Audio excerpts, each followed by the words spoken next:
Yes, reka nongere ngusuhuze nkwifuriza kugira ibihe byiza mwene datukundwa n'Imana uruzimana ikomera umugisha kandi ukomeza unogerwe n'ibiganiro dukomeje kugenda tukugezaho by'umwihariko ku butaka bwa Leta Repubulika ya Demokarasi ya Kongo ndetse no mu bindi bice bigiye bitandukanye hari kumvikana urusaku rw'imbunda nini ndetse n'intoya by'umwihariko mu mujyi wa Goma hongeye kugaragara drone zikomeye zatwitse ikibuga cy'indege cya Goma Airport. Hagaragaye amashusho agaragaza drone z'ingabo za FARDC dore ko zamaze kwemeza ko zigomba kwigarurira ibice by'ingenzi byose byo kuri ubu butaka bwa Leta Repubulika Iharanira Demokarasi ya Kongo.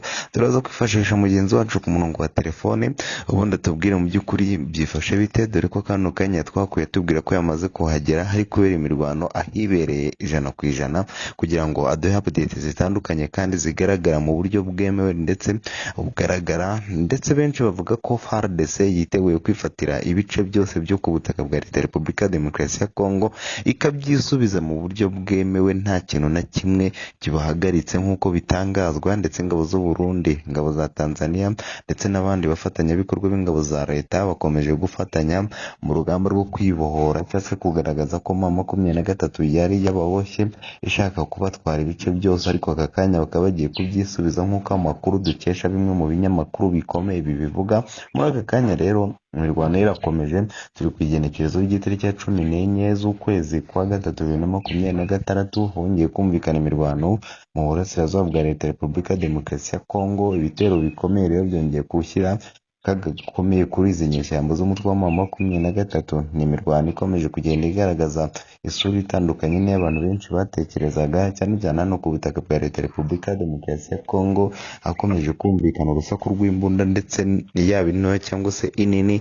Bamwe mu baturage twagiye tuganira batubwiye ko intambara itazigera irangira yaba ku butaka ndetse no mu kirere. Ku murongo wa telefone rero namaze gufatisha mugenzi wanjye ndagira ngo mubaze byifashe bite, ariko by'umwihariko mbere yuko mwakira ibuka ukande sabone wibuke n'akazogera ka mbere kugira ngo ujye ukurikirana update akantu ku kandi hano kuri channel yanyu kandi yacu, ndetse ngusaba na like nyaboneka ubundi dukomezanye tujye tubana gatanu ku kandi. Bwana munyamakuru wamaze kujya ku murongo wa telefone? Yego cyane bwana munyamakuru, ndimo ndakumva gatanu kuri gatanu. Aka kanya byifashe bite mu mujyi wa Goma kuri iyi genekerezo? Yego bwana munyamakuru, mu mujyi wa Goma muri aka kanya niho nibereye cyane cyane ahari kubera imirwano yazindutse guhera saa 12 za mu gitondo. Bwana munyamakuru, iyi mirwano rero yazindutse cyane cyane isakiranyije impande zombi, yaba ingabo za M23 ndetse n'ingabo za FARDC, kuko muri aka kanya ingabo za FARDC zongeye kugaba ibitero ku kibuga cy'indege mpuzamahanga cya Goma. Ubwo tuvugana hari kugaragara umuriro uteye ubwoba, kuko n'ubundi mo ndazibona drone zigera muri enye zikomeje kugenda zikata hejuru y'ikirere cy'ikibuga cy'indege, ndetse ni nako bakomeje gutwika ibirindiro bya FARDC. Ndavuga ingabo za M23 zagabye ibitero ku ngabo za FARDC. Murabizi neza ko ingabo za FARDC zimaze iminsi zikambitse hafi y'ikibuga cy'indege kuva barasa cyane cyane mu mujyi wa Goma ku rugo rwa General Sultan Makenga. Ingabo za FARDC ntabwo zigeze ziva muri kano gace. Muri aka kanya umuriro kabongeye gusubukurwa, ingabo za M23 zongeye gucana umuriro cyane cyane ku ngabo za FARDC ku kibuga cy'indege. Ariko muri aka kanya ingabo za leta zikomeje akazi katoroshye, birimo gukora cyane cyane gukorabuke ku ruhande rw'ingabo za FARDC zagabwe ibitero. Rero murabizi neza ko ari amaze amasaha menshi hatagaragara imirwano, ariko muri aka kanya bwana munyamakuru ingabo za FARDC zagabwe ibitero, ariko muri aka kanya zikomeje kugenda zifata uduce tugiye dutandukanye tugize umujyi wa Goma. Hejuru rero intandaro kuba ingabo za M23 zashotoye bikomeye ingabo za FARDC, ariko muri aka kanya bakaba bakomeje kugenda bakubita inshuro bwana munyamakuru. Yego, abantu benshi baravuga ati ibitero byongeye kwibasira umujyi wa Goma. Aka kanya nk'umuntu uhari, aka kanya drone ziri gucicikana cyangwa wenda hari agahenge? Wapi bwana munyamakuru, ziri gucicikana kuko muri aka kanya drone ndimo ndazibona ndetse ziri no kurasa bikomeye cyane cyane kuko ndahitegeye ikibuga cy'indege, niho rero ingabo za FARDC ziri kurwanira ndetse zirimo gukubita bikomeye ingabo za M23. Imirambo ni myinshi kuko agace twagiye ducamo cyane cyane kegereye ikibuga cy'indege bakomeje kugenda baraswara ingabo za M23, imbunda nini ndetse n'intoya biri kwifashishwa ndetse n'indege za drone. Urumva ko rero intambara yasubukuye cyane cyane nyuma y'uko ingabo za M23 zishotoye ingabo za FARDC, nyamara hari amaze iminsi igera muri 2 hatumvikana urusaku rw'imbunda ndetse n'abaturage murabizi neza ko bakomeje kugenda bigaragambya mu bice bigiye bitandukanye bamagana ibikorwa bya M23. Ubu rero muri aka kanya ingabo za M23 nyuma ko zishotoye zikarasa mu birindiro bya FARDC, muri aka kanya bamaze kuba bafatana uduce tunini dukikije ikibuga cy'indege mpuzamahanga cya Goma, kuko ndimo ndababona ingabo z'u Burundi, ndimo ndazibona ingabo za FARDC ndetse n'iza Tanzania. Bakomeje akazi katoroshye rero bwana munyamakuru byo kuba bakomeje kugenda bafata uduce tugiye dutandukanye hano mu mujyi wa Goma.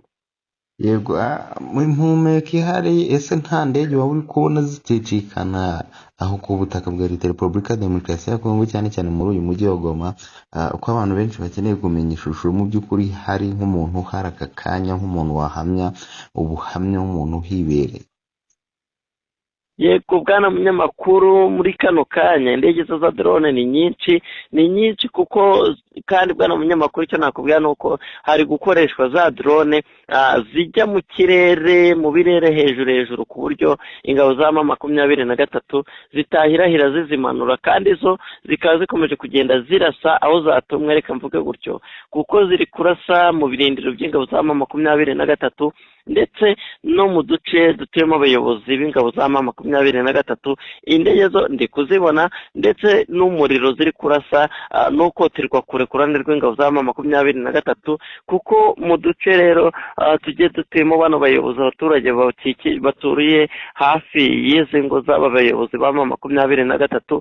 Bwana munyamakuru, bakomeje kunga ari benshi kuko ingabo za M23 zikomeje gukubitwa inshuro ndetse n'abaturage bafite impungenge z'ibi bisasu bikomeje kugenda bigwa mu mujyi wa Goma. Abaturage ni benshi bakomeje guhunga urugamba. Bwana munyamakuru, nuko byansabye kujya ku ruhande kugira ngo tube twavugana, kuko umuvundo uhari ndetse n'abaturage benshi bakomeje kugenda bahunga, ntabwo byari bunkundire ko tuvuganira hafi aho ngaho.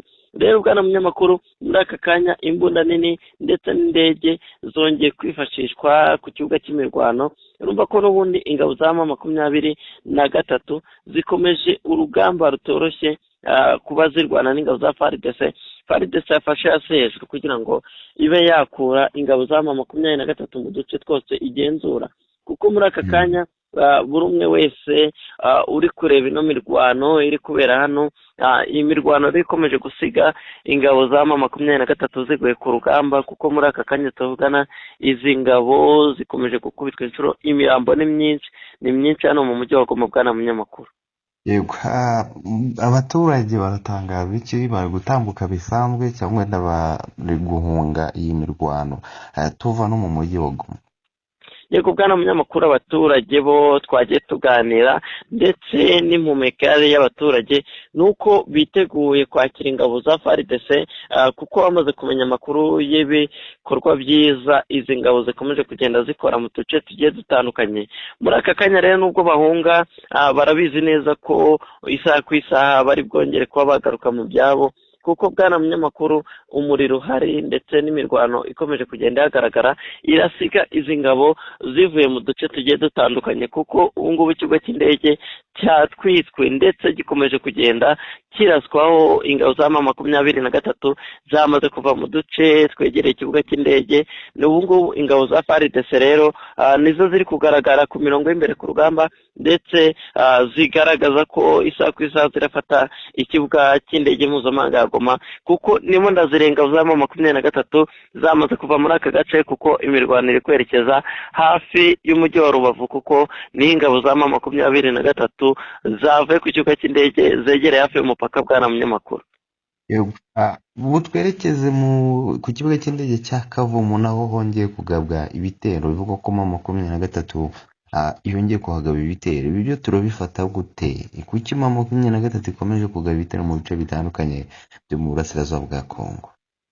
yego bwana munyamakuru, ku kibuga cy'indege mpuzamahanga cya Kavumu, ngira ngo n'imirwano yatangiye mu ijoro ryashize. Ingabo za M23 zongeye gushotora ingabo za FARDC, ngira ngo ingabo za M23 ziracyumvamo imbaraga, nyamara mu by'ukuri umuntu abirebesheje n'amaso bwana munyamakuru, zo zamaze gutsindwa runo rugamba, kuko ibitero byose ngo bigamije kuba bagarutse uduce bagiye bamburwa na FARDC. Ku kibuga cy'indege rero mpuzamahanga cya Kavumu hongeye kugaragara imirwano, ndetse no mu nkengero yaho mu bice bituwe n'abaturage. Bwana munyamakuru, ni imirwano yatangiye ku isaa moya z'umugoroba, ndetse ikaba yongeye kuzinduka saa 11 nazo mu gitondo. Urumva ko iyi mirwano n'ubundi yaje gusiga ingabo za M23 abagera kuri 240 bapfire ku rugamba, 62 bafatirwa ku rugamba. Ibi ni ibitero ngo bya bigamije kuba kino kibuga cy'indege cya Kavumu cyajya mu maboko byeruye ingabo za M23, ariko bikaba bibaviremo bwana munyamakuru gukubitwa inshuro, kuko bari kugenda batakaza ibice bigiye bitandukanye, ndetse n'abasirikare benshi. Ngira ngo abasirikare ku ruhande rwa M23 gupfa bakomeje gupfa ari benshi. Abandi bafashwe mpiri batangaje ko ingabo za M23 ngo zirimo kwihorera nyuma y'uko bishe generali wo ku ruhande rwa M23, bongereho kuba bica undi mujenerali wari uyoboye urugamba. Urumva ko rero n'ubundi bakomeje kugenda bakubitwa inshuro nyuma y'uko bakomeje gutangaza kwihorera, nyuma y'uko Wiringoma asize ubuzima, ndetse n'abandi bakomeje kugenda bapfira ku rugamba ni benshi.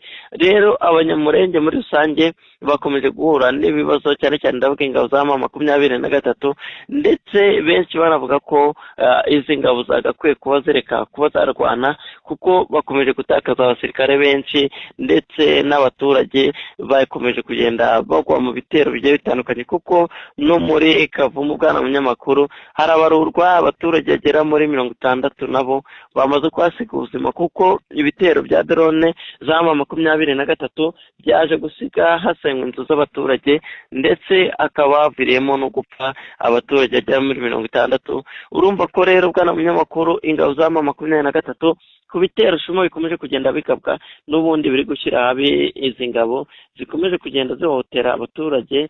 Nabo bamaze kuba bava ku izima bwana munyamakuru, bifuza ko izi ngabo zarekura byoroshye, ndetse amahoro akagaruka muri Repubulika Demokarasi ya Kongo, n'abaturage bakomeje kuhapfira. None intambara ikomeje kugenda ibagaragaza nk'abantu batari seri, cyane cyane ku ruhande rw'umutwe wa 23. Ndagira ngo wenda tuze kugaruka mu nkuru zacu zitaha mu bice bigiye bitandukanye, n'ubundi bikomeje kugaragaramo imirwano, ndetse no mu bitero bikomeye bya drone muri Minembwe. Turaza kugenda naho tuhagaruka bwana munyamakuru. Ndagira ngo ushimire cyane. Yego bwana munyamakuru, urakoze cyane kunshimira, kuko muri aka kanya tuvugana ngiye guhita nerekeza mu duce turi kugenda tuberamo imirwano. Ngira ngo rero bwana munyamakuru, update zo nizigaruka 5 kuri 5. Yego, turagaruka mu yandi makuru y'abagezweho. Nyagasani akomeze abamere imigisha myinshi. Mwakanda like, share, comment, ni iby'agaciro gakomeye. Amakuru yacu ni mu minota iri imbere.